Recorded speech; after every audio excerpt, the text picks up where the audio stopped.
আপনার কাছে আমার জানতে চাও আসলে যে বরিশালে যে ঘটনাটি ঘটলো, মানে এই অবস্থায় আসলে যে প্রার্থীদের নিরাপত্তা নিয়ে একটি আলোচনা চলছে, প্রার্থীদের নিরাপত্তা প্রশ্ন বিশেষ করে কালকে জামায়াত ইসলামের আমিরও একটি কথা বলেছেন। তিনি যখন প্রচারণা চালান তিনি বলেছেন যে অনেকে আমাকে বলেন আমার জন্য বুলেট প্রুফ গাড়ি দরকার, কিন্তু আমি আল্লাহর কাছে আবার নিরাপত্তা প্রত্যাশা করি। এর আগে আমরা দেখেছি গণ অধিকার পরিষদের সাধারণ সম্পাদক তিনিও বলেছেন যে টার্গেট কিলিংয়ের একটি বিষয় তিনি আশঙ্কা করছেন। আপনার কাছে আমার জানতে চাও আসলে এইগুলো কি মব ভায়োলেন্স নাকি প্রেশার গ্রুপ না কি, আসলে বিষয়টি আপনি একটু বলবেন। ধন্যবাদ। এগুলো মব না, আসলে এগুলো হচ্ছে মানে পলিটিক্যাল ক্রাইম আর কি। বাংলাদেশে রাজনৈতিক ছত্র ছায়ায় বড় দুইটা দল গত 40-50 বছর যেটা করেছে, তৃণমূলে একটা মাফিয়াতন্ত্র কায়েম করেছে এবং একটা দল আর একটা দলকে মোকাবেলা করবার জন্য তাকে বাধ্য হয়ে সেটা করতে হয়েছে। এখন রোববারের কথা চিন্তা করেন, রোববারে বিএনপির একাংশ, আমি সবসময় বলেছি মোটা দাগে বিএনপির একটা ক্ষুদ্রাংশ এই ক্রিমিনাল, এই যত আকাম কুকামের সাথে জড়িত। মোটা দাগে বিএনপির বড় অংশটা কিন্তু একটা ভালো রাজনীতি চায়, একটা ফেয়ার রাজনীতি চায়, একটা শহীদ জিয়ার একটা জাতীয়তাবাদী রাজনীতি চায় সিম্পলি। তো সেই জায়গাতে দেখেন আমার লোক ছিল 500-600, আপনারা হয়তো ভিডিওতে দেখেছেন আর কি। সেখানে এই যে ক্রিমিনাল একটা গুন্ডা বদমাইশ টাইপের যে লোক আসছে, এরা ছিল 40-40 জন। সেখান থেকে আমি ওয়াকআউট করে চলে আসছি। তাহলে বাংলাদেশের রাজনীতির গ্রামারে তো এটা পড়ে না। তো কি হওয়া দরকার ছিল, কি হইতে পারতো এখানে চিন্তা করেন। 30-40 জনের তো আপনি জামা কাপড়ও খুঁজে পাইতেন না যদি আমি শুধু ইশারা দিতাম। তো এবং নেতাকর্মীরা কিন্তু প্রচণ্ড ক্ষুব্ধ আমার উপরে। কিন্তু আমরা চাইতেছি আসলে বাংলাদেশে একটা ভালো রাজনীতি হোক, মানে এই গুন্ডামি বদমাইশি সেটি তো সবার কামনা ছিল বা প্রত্যাশা ছিল, সেই জায়গাটাই আমরা কেন আসলে দেখতে পাচ্ছি না। স্যাডলি হচ্ছে ওই যে পুরাতন রাজনৈতিক বন্দোবস্ত, আর হচ্ছে যে মেধা দিয়ে মেধাকে চ্যালেঞ্জ করা, কাজ দিয়ে কাজকে চ্যালেঞ্জ করা, যুক্তি দিয়ে যুক্তিকে চ্যালেঞ্জ করা, কথা দিয়ে কথাকে চ্যালেঞ্জ করা, এই মানসিকতাটাই রাজনৈতিক মহলে তৈরি হয়নি। গায়ের জোরের শক্তি, মানে কোথাকার কে আইসা এখানে আমাকে সিট লয়ে যাইব, এত বড় কি হয় নাই, এতদিন তো দেখি নাই, মানে এই ধরনের আর কি গুন্ডামি টাইপের। আমি আজিজ ভাইয়ের কাছে আসতে চাই, সুষ্ঠু পরিবেশ নিশ্চিত না হলে আসলে কেউই নির্বাচনের ব্যাপারে আগ্রহ দেখাচ্ছেন না, যেটি ব্যারিস্টার ফুয়াদ বলছিলেন। আরেকটি কথা বলছিলেন যে এইসব কর্মকাণ্ডের বিএনপির ভোট কমছে বা কমে যেতে পারে, একটি কথা তিনি বলছেন। আসলে আপনি কিভাবে দেখেন নিরাপত্তার প্রশ্নটা উঠছে কেন? আমরা তারেক রহমানের নিরাপত্তা নিয়েও আমরা দেখেছি যে বুলেট প্রুফ গাড়ির ব্যবস্থা করা হচ্ছে। জামায়াতের আমিরও বলছেন যে আমার বুলেট প্রুফ গাড়ি লাগবে না, যে আল্লাহর উপর ভরসা করে আছেন। এই সময় আসলে নিরাপত্তার আশঙ্কাটা কতটুকু দেখছেন আপনি? ধন্যবাদ আপনাকে, ধন্যবাদ দর্শক শ্রোতাকে। ধরেন ফুয়াদ ভাইয়ের সাথে যে ঘটনা ঘটেছে, সেটা নিঃসন্দেহে অনাকাঙ্ক্ষিত এবং বাইরে প্রচার। তিনি সবসময় মবের পক্ষে কথা বলতেন, এই জন্য হয়েছে। আবার কেউ বলছে তার রাইভেলরা তাকে ঈর্ষা করে এটা ঘটিয়েছে। এতে যদি বিএনপির লোক ঘটিয়ে থাকে তো অবশ্যই ভোট কমবে। সন্ত্রাসকে এখন চায় না মানুষ, সন্ত্রাস চায় না। তা আমি প্রথম থেকে কিন্তু এই মবের বিরুদ্ধে বলেছি এবং ফুয়াদ ভাই এটা জাস্টিফাই করেছে। মব বলতে রাজি নন না, তিনি বলছে মব জাস্টিফাইড, সবসময় বলেছে। সুতরাং এখন এটার ফলাফল দেখা যাচ্ছে, যে ফলাফল মানে জাতি কিন্তু শক্তি দিয়ে এখন সবকিছু অর্জন করতে চায়, এই জায়গায় চলে গেছে। আর আমি বরাবরই বলি এই যে বুলেট প্রুফ গাড়ি দরকার পড়তেছে, এটা স্পার্ক করছে কি ওই আপনার ওই যে গণ অধিকার পরিষদের সাধারণ সম্পাদক রাশেদ সাহেব বলছে 50 জনকে টার্গেট কিলিং করা হবে। তিনি বলছেন তার কাছে তথ্য আছে। হ্যাঁ, তথ্য আছে। তাকে জিজ্ঞেস করে না কেন? এটা তো ভয়ঙ্কর কথা। 50 জনকে টার্গেট কিলিং করে মেরে ফেলবে, কারণ উনি তো মারে যেতে পারে। এরকম টার্গেট করবে তো, কিছু লোককে টার্গেট করবে তো।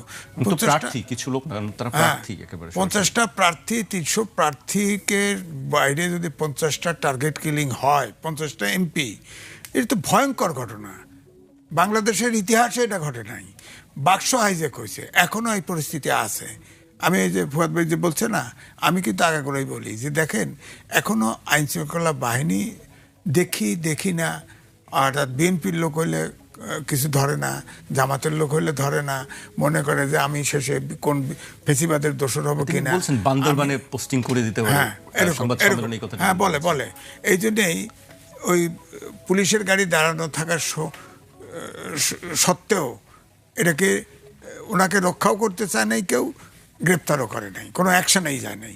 কারণ পুলিশ ভাবছে এখানে হয়তো বিএনপির পার্টি আইছে, আবার ফুয়াদ ভাইকে তো ভাবছে যে সরকারি দল, তারে আগে করতে গিয়ে। আজিজ ভাই, এই যদি হয় মানে চিন্তা ভাবনা যে আসলে সবগুলো আসনেই যদি চিন্তা হয় যে বিএনপি ক্ষমতায় আসছে, তাহলে আমাদের আর খুব তো কিছু করার না, নেই। ব্যাপারটা ক্ষমতায় আসছে এটা বড় কথা না, কারণ এটা তো ঠিক জামাতের পপুলারিটি তো কিছু বাড়ছে।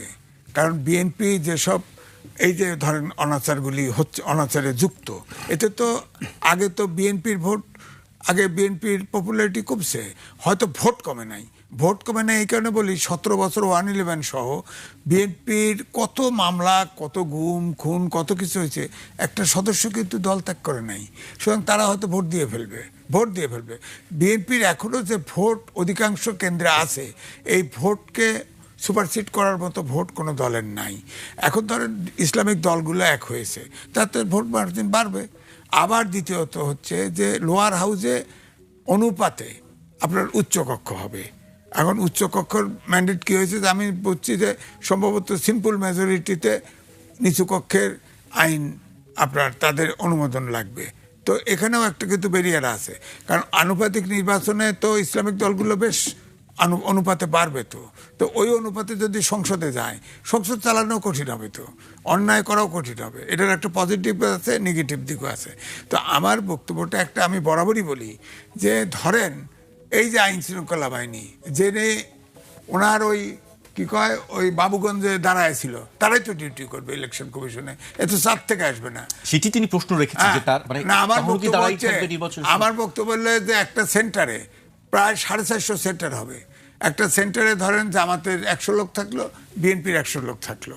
হ্যাঁ, এখন যে যুদ্ধটা শুরু হয়েছে মোটামুটি ভাবে, যে অবস্থা শুরু হয়েছে, আইন শৃঙ্খলা বাহিনীর 2 জন পুলিশ দিল বা 4 জন পুলিশ দিল বা 6 জন পুলিশ দিল, এরা তো ইনঅ্যাকশন থাকবে। কার ঘরে বাড়ি দিবে, আমি যাব বান্দরবন অথবা আমার চাকরি ওএসডি। তো তখন তো বাক্স নিয়ে দৌড়াবে, ধান খেতে ভাট খেতে দৌড়াবে। তো সুতরাং ইলেকশন হওয়ার মতো পরিস্থিতি তো নাই। আপনি যখন আইন প্রয়োগ করবেন না, এই জন্য আপনি দেখেন শিডিউল দিচ্ছে, কিন্তু আপনি রাস্তা দিয়ে যান, রিক্সাওয়ালা জিজ্ঞেস করে স্যার ইলেকশন হবে তো, এখন প্রশ্ন আছে। কারণ এটা এই সরকার যা বলতেছে আস্থায় আসতেছে না। কারণ ডক্টর মোহাম্মদ ইউনূস প্রথম থেকেই তুমি তবে কিন্তু যদি ছাড়া কোনো কথা বলে নাই, এই জন্য এখনো এটাকে বিশ্বাসের নাই। 2 হলো আবার সে গোপন চুক্তিও করছে বাইরের সাথে। এই কারণে তারপরে তারা যে এই সরকারের পক্ষ থেকে বা ইলেকশন কমিশনের পক্ষ থেকে যা বলা হচ্ছে, শিডিউল দিয়ে ফেলবে, ইলেকশন হবে না কেন, তারপরে অনাস্থা। কারণ একটা উদাহরণ দেয়, 111-এর সময় কিন্তু 14 দিন আগেও সরকার চেঞ্জ হয়ে গেছে। সুতরাং শিডিউল দিলেই যে ইলেকশন পরিবর্তন হবে না তা না। অভ্যুত্থানের শক্তিরা, স্টেক হোল্ডারের ভিতরে সবচাইতে অভ্যুত্থানের শক্তি রাজনৈতিক দল হচ্ছে এখন নির্বাচন নিরপেক্ষ করা বা নির্বাচনটা তুলে নেওয়ার প্রধান দায়িত্ব সরকার না। সরকার আমি ধরে নিলাম তাদের অনিচ্ছা আছে, এইভাবে গুটি চালাচালি করে পিছিয়ে দিবে, কিন্তু অভ্যুত্থানের শক্তিরই তো ব্যাপারা। এখানে কি করে হবে বলেন? মানে আপনি এখনো নির্বাচন সঠিক সময় না হওয়ার মতন আশঙ্কা আপনি দেখছেন? এই ঘটনা আপনার কাছে আমি আসবো আজিজ ভাই, এবার আমি ব্যারিস্টার আসাদুজ্জামান ফুয়াদের কাছে আসতে চাই। আজকে এনসিপি নেতা নাহিদ ইসলাম বলেছেন নির্বাচনের পরিবেশ সন্তোষজনক নয়, নির্বাচন সামনে রেখে বিএনপি ও জামায়াত অস্ত্রের মহড়া দিচ্ছে। তিনি বলেছেন বিভিন্ন জায়গায় মাফিয়াদের নমিনেশন দেওয়া হয়েছে, ঋণ খেলাপিকে নমিনেশন দেওয়া হয়েছে, নির্বাচন কমিশন তাদের বিরুদ্ধে ব্যবস্থা নেবে কিনা এর উপর নির্ভর করবে কমিশন কতটা সুষ্ঠু প্রক্রিয়ায় কাজ করছে।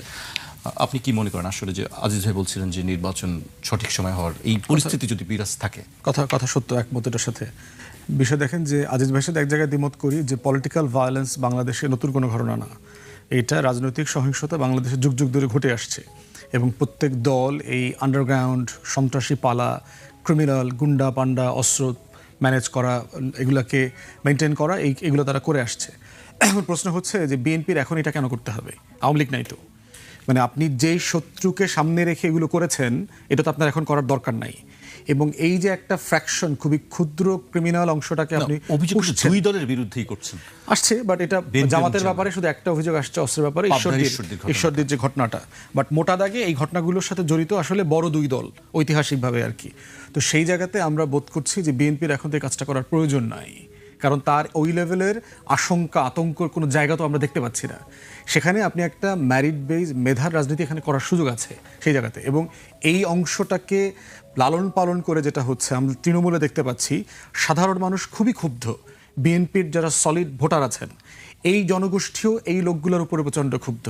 লম্বা সময় ধরে বিএনপির রাজনীতি করেন সেই মানুষগুলো ক্ষুব্ধ যে যারা ত্যাগী বিএনপির নেতা গত 16-17 বছর দলের জন্য ত্যাগ করেছেন, তারা এখন পদ পাচ্ছেন না সাইড লাইনে, এবং এই ক্রিমিনাল অংশটার কারণে যেটা হয়েছে তারা প্রতিদিন জনগণের কাছে বাজারে ঘাটে চায়ের দোকানে সমালোচনার মুখোমুখি হচ্ছেন, তারাও কিন্তু বিব্রত।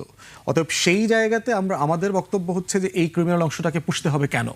মানে আপনি কার সাথে মারামারি করবেন? মানে আপনার মারামারি করার সেই শক্তিটা কোথায়? দরকারই বা কেন? কে আপনাকে হুমকি দিচ্ছে? আপনাকে মেরে ফেলবে, খেয়ে ফেলবে, কথাটা কে বলছে? সেটা দরকার নাই। মবের কনটেক্সট ডিফারেন্ট, পলিটিক্যাল ভায়োলেন্সকে আলাদা করে অ্যাড্রেস করতে হবে। মবের আলোচনাতে এখন যাবে না, যেহেতু এটা ডিফারেন্ট কনটেক্সটে। তো সেই জায়গাতে আমরা বোধ করছি যে আজিজ ভাইয়ের মতো মব নয় কেন বলছেন আপনি? মব হচ্ছে গণজাগরণ মঞ্চ। বাংলাদেশে যদি আপনি আমাদের রিসেন্ট টাইমে সবচেয়ে মবের ইতিহাস বলেন, যেখান থেকে ঘোষণা দিয়েছে আজকে কোন ব্যাংক ভাঙা হবে, আজকে কোন পত্রিকার অফিস ভাঙা হবে, আজকে কোন সম্পাদককে নাজেহাল করা হবে, বাংলাদেশে যদি রিসেন্ট টাইমে মব বলেন যে সিভিল একটা ফোর্স যখন ক্রিমিনাল অফেন্স ঘোষণা দিয়ে করে এটার কোনো বিচার হয় না।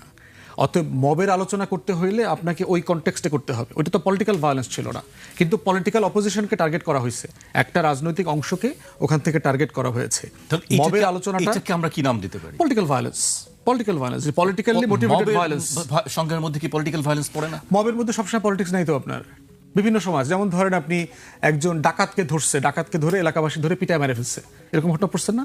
একটা কাজের মেয়েকে একজন সিনিয়র সাংবাদিক তার বিল্ডিং থেকে তার বউ তারে ছুঁড়ে ফেলে দিচ্ছে।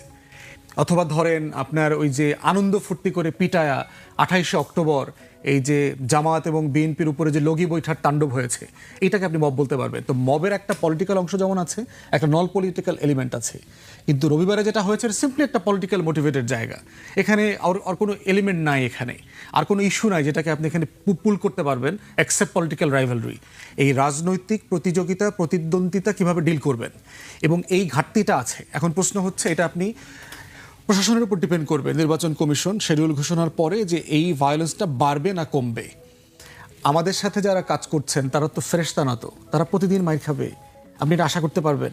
তাহলে আপনি আস্থার জায়গাটা আনবেন কোত্থেকে যখন আপনি প্রশাসন বলতে পারবে যে না আমরা অ্যাকশন নিচ্ছি। আমরা শুধু ঘটনার দিন না, আগের দিন বরিশালের প্রশাসনের প্রত্যেককে জানাইছি যে আজকে এরকম একটা ঘটনা ঘটবে, আমরা জানতে পেরেছি, আপনারা সতর্ক হন, তারা গায়ে পড়ে এই ঝামেলাটা করবে।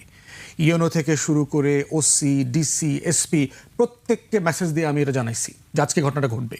কারণ এর আগের দিন মুলাদির একটা জায়গাতে আপনার এই মাননীয় স্থানীয় সরকার বিষয়ক উপদেষ্টা একটা জুম মিটিংয়ে একটা ব্রিজ উদ্বোধন করার কথা, সেখানেও বিএনপির একটা অংশ গিয়ে ওখানে ডিসি, তারপরে মাননীয় সচিব ছিলেন ওখানকার, তাদের সামনে পুরো মঞ্চ, চেয়ার টেবিল, পুরো প্রোগ্রাম ভণ্ডুল করে দিয়ে আসছে ভেঙে। তাহলে সেই বাস্তবতায় তার পরের দিনের ঘটনা এটা, কিন্তু প্রশাসন কোনো অ্যাকশন নেয়নি। করছিলেন সেটা আপনি জানিয়েছেন আগে থেকে, তারপরেও এই ব্যাপারে আসলে কোনো অ্যাকশন যায়নি। এবং তারপরে যারা প্রশাসনের সাথে দেখা করেছি, ঘটনার পরেও কিন্তু প্রশাসনের সাথে দেখা করেছি, তাদের ভিতরে ন্যূনতম কোনো রিগ্রেট অথবা সিরিয়াসনেস এটা আমি কারো চোখে মুখে দেখি নাই। তাহলে আপনি ভোটটা কিভাবে করবেন, আমি আস্থাটা কোথায় পাবো? এবং তা ইন্টারেস্টিং হচ্ছে যেই ইউনোকে আমি জানাইছি আগের দিন এই ঘটনাগুলো ঘটবে, পরের দিন এই দুষ্ট চক্র, এই ক্রিমিনাল গ্যাং এই ঘটনাটা ঘটায়া ইউনো অফিসে গিয়ে ইউনোর সাথে ছবি তুলছে।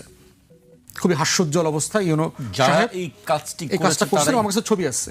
তারা ওখানে গিয়ে আপনার সেটা দাঁড়ায়া, ইউনো সাহেব দাঁড়ায় সবার সাথে খুব সুন্দর করে ছবি তুলছে, এবং এই ক্রিমিনাল গ্যাংগুলোকে আপনি ওখানে দেখতে পারবেন ছবিতে।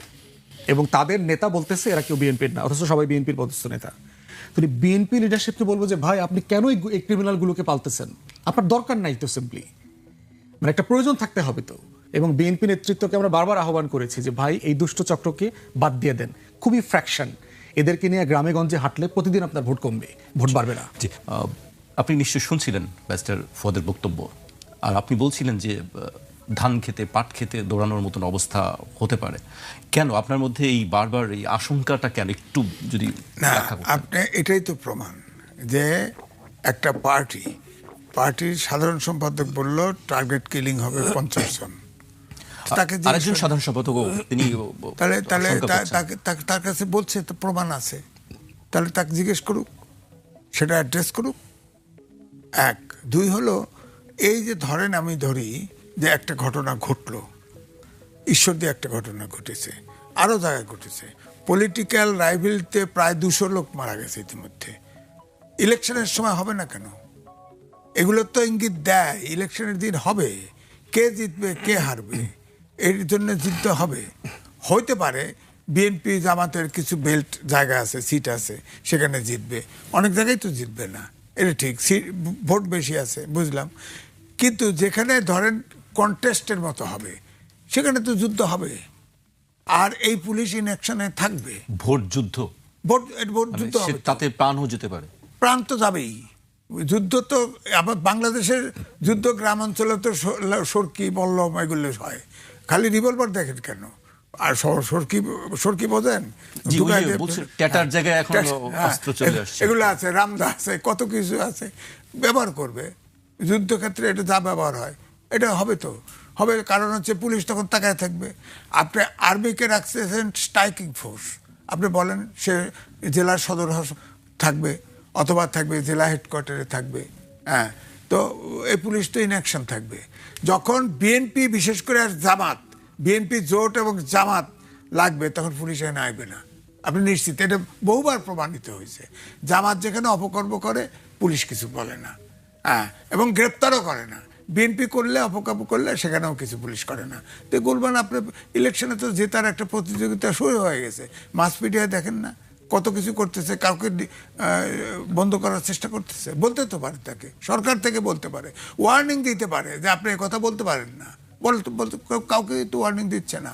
দ্বিতীয় হলো লাস্ট, আপনি দেখেন বিএনপির পক্ষ থেকে যে পলিটিক্যাল কথা বলা হয় নাই সেটাও শুরু হয়েছে, যে 71-এ কি করেছে সবাই জানে, এগুলো তো আরো আরো এটাতে কি বলে, ইঙ্গিত করে। এখন নেতা কর্মী সব জায়গার থেকে বলা হবে। তো এখন জামাত তো আল্লাহ খোদার নাম সবই বলতেছে, পূজা টুজা সব জায়গায় জড়িত হয়ে গেছে। তো এখন এটা তো কাউন্টার আসবে, আপনার যেভাবে আঘাত আসবে সেভাবে কাউন্টার আসবে। ওটার লাস্ট হচ্ছে ইলেকশনের দিন, লাস্টের দিন, অর্থাৎ দুই দিকেই গরম থাকবে, গরম নিয়ে আপনার যাবে পুলিশ ইনঅ্যাকশন, স্ট্রাইকিং ফোর্স নাই। ও শুদ্ধে ধরেন আমি বলি 8 কিলোমিটার দূরে আমার ধরেন আমাদের সেন্টার, সেক্ষেত্রে তো আসলে প্রশ্নবিদ্ধ হবে গোটা নির্বাচন ব্যবস্থাটাই বা নিরাপত্তা। না, বলা হয়েছে যে যেখানে সংঘাত হবে, যেখানে প্রশ্নবিদ্ধ হবে সেই সেন্টার বাদ। 300 সিটের কয়টা বাদ করবেন? 300 সিটের নির্বাচন, এটা তো একসাথে হবে, আপনার প্রশ্নবিদ্ধ তো অনেক সিটে হবে আমার তো ধারণা। এবারে ভোট কিছু জামাতের ঐক্যের বেড়েছে, এটা হিসাবে নিতে হবে, জরিপগুলো দেখাচ্ছে, হ্যাঁ, বিএনপির সামান্য বেশি দেখানো হচ্ছে, হয়তো এই জরিপ ধরেন ঠিক। এই জরিপগুলো কি আসলে আপনি মনে করেন যে একেবারে পারফেক্ট জরিপ? না, জরিপে 91 সালে জরিপে দেখাইছিল বিএনপি ফেল, কিন্তু দেখা গেল 2/3 মেজরিটি নিয়ে যেতে হবে, একের পুরা উল্টা। সুতরাং সব জরিপই সঠিক এমনটি না, কারণ আপনি যারা উনি ফিল্ডে কাজ করে, আমার তো যোগাযোগ আছে, ফিল্ডে কিন্তু অন্যরকম চিত্র, জরিপের সাথে অনেকটা মেলে না। কারণ আওয়ামী লীগের থাকার সময় আওয়ামী লীগের নিজস্ব পকেট আছে, জামাতের পকেট আছে, বিএনপিরও পকেট আছে, আবার এর বাইরে সব জায়গায় বেশ ভোট আছে। তো সুতরাং এগুলো তো আছেই, ওইভাবেই আছে। আমি বললাম না যে 17 বছরে একটা বিএনপির লোক পরিবর্তন হয় নাই, তারা তো ভোট দিবে, তো ভোট তো ওখানে তো জামাতের ভোট হয়তো কয়েক % বাড়ছে, কিন্তু বিএনপির চাইতে বেশি ভোট হয় নাই, যেটা উনি বারবার বলছে। তাদের জেতার ক্ষেত্রে তো তাদের পকেটগুলোতে জিতে যাবে নিশ্চিত, হয়তো আরও কয়েকটা জিতবে, যেহেতু 8টা দল আছে, ছোট বড় দল মিলে করছে, হয়তো আরও, কিন্তু এমনটি হবে না যে বিএনপি হেরে যাবে, আমার কাছে এটা মনে হয় না। সুতরাং বিএনপির পক্ষ থেকে আমি বলবো তাদের সংযুক্ত হওয়া উচিত, কারণ তারা তো জিতবে, তারা এই করে ভোট কমাচ্ছে কেন?